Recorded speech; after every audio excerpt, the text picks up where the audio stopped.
நாம எல்லாருமே நேர்மைய பத்தி பேசுறோம் இல்லையா? ஆனா நிஜத்துல நம்ம செயல்கள்ல அது எந்த அளவுக்கு இருக்கு? வாங்க ஒரு விவசாயி அப்புறம் ரொட்டி செய்றவரை பத்தின ஒரு குட்டி கதை மூலமா இத பத்தி தெரிஞ்சுக்கலாம். இந்த கதை பாத்தீங்கன்னா வெறும் ஒரு பவுண்டு வெண்ணெய சுத்தி நடக்குது. ஆனா கதை முடியும் போது நேர்மையோட உண்மையான எடை என்னன்னு நமக்கு புரியும். ரொம்ப சுவாரஸ்யமா இருக்கும். வாங்க பார்க்கலாம். சரி, இந்த கதையோட ஹீரோஸ் யாருன்னு பார்த்தா ரெண்டே பேர் தான். ஒருத்தர் ரொம்ப கஷ்டப்பட்டு உழைக்கிற ஒரு விவசாயி, இன்னொருத்தர் சூப்பரா ரொட்டி செய்யற ஒரு பேக்கர்.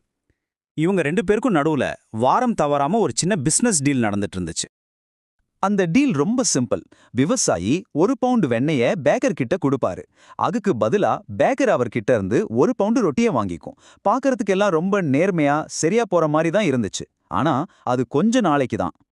ஆனா அவங்க நம்பிக்கையில ஒரு சின்ன விரிசல் விழ ஆரம்பிச்சது. ஒரு நாள் அந்த பேக்கரோட மனசுல ஒரு சந்தேகம், ஒரு சின்னதா ஒரு சந்தேகம் மெதுவா எட்டி பார்க்க ஆரம்பிச்சது. இந்த விவசாயி கொடுக்கற வெண்ணெய் நிஜமாவே ஒரு பவுண்டு எடை இருக்குமா? இந்த கேள்வி அந்த பேக்கரை குடைஞ்சுக்கிட்டே இருந்துச்சு. சரி, சந்தேகப்பட்டுட்டே இருக்கிறதுக்கு பதிலா செக் பண்ணிடலாமேன்னு முடிவு பண்ணாரு. அவரும் அந்த வெண்ணெயை எடுத்து தராசுல வச்சாரு. வச்சு பார்த்தா அவருக்கு ஒரு பெரிய அதிர்ச்சி. அட, அதோட எடை ஒரு பவுண்டை விட கம்மியா இருந்துச்சு. அவ்வளோதாங்க, பேக்கருக்கு கோபம் தலைக்கேறிடுச்சு. என்ன ஏமாத்திட்டானே அப்படின்னு கோபத்துல துடிச்சாரு. இவ்ளோ நாளா நம்பின விவசாயி இப்படி நம்மள மோசம் பண்ணிட்டானேன்னு ரொம்ப நொந்து போயிட்டாரு. இந்த அநியாயத்தை சும்மா விடக்கூடாதுன்னு முடிவு பண்ணிட்டாரு.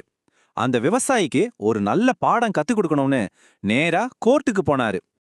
இப்ப கதை ஒரு முக்கியமான கட்டத்துக்கு வருது. கோர்ட்ல ஜட்ஜ் முன்னாடி உண்மை என்னன்னு தெரிய போகுது. யார் பக்கம் நியாயம் இருக்குன்னு பார்க்கலாமா? ஜட்ஜ் விவசாயி கிட்ட விசாரிக்க ஆரம்பிச்சாரு. ஆனா அந்த விவசாயி கொஞ்சம் கூட பதட்டப்படாம ரொம்ப அமைதியா சொன்னாரு. ஐயா, நான் ஒரு ஏழை, என்கிட்ட சரியா எடை போடுற மிஷின்லாம் கிடையாது. ஆனா என்கிட்ட ஒரு தராசு மட்டும் இருக்கு.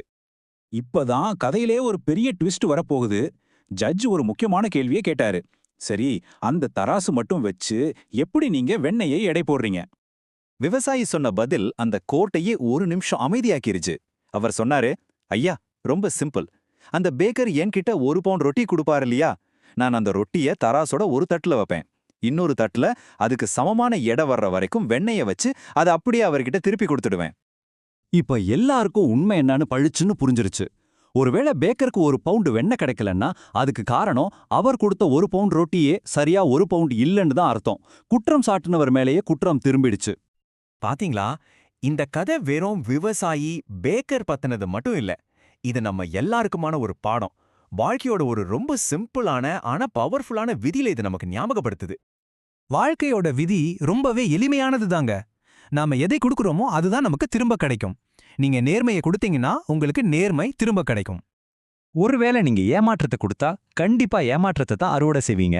நீங்க மத்தவங்களை ஏமாத்த நினைச்சா வாழ்க்கை உங்களை ஏமாத்துறதுக்கு ஒரு வழி எப்படியாவது கண்டுபிடிச்சிடும். அதுதான் இயற்கை விதி.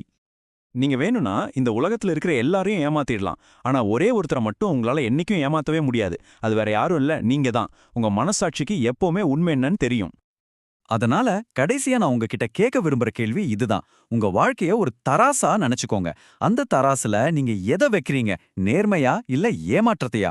யோசிச்சு பாருங்க. பதில் உங்ககிட்ட தான் இருக்கு.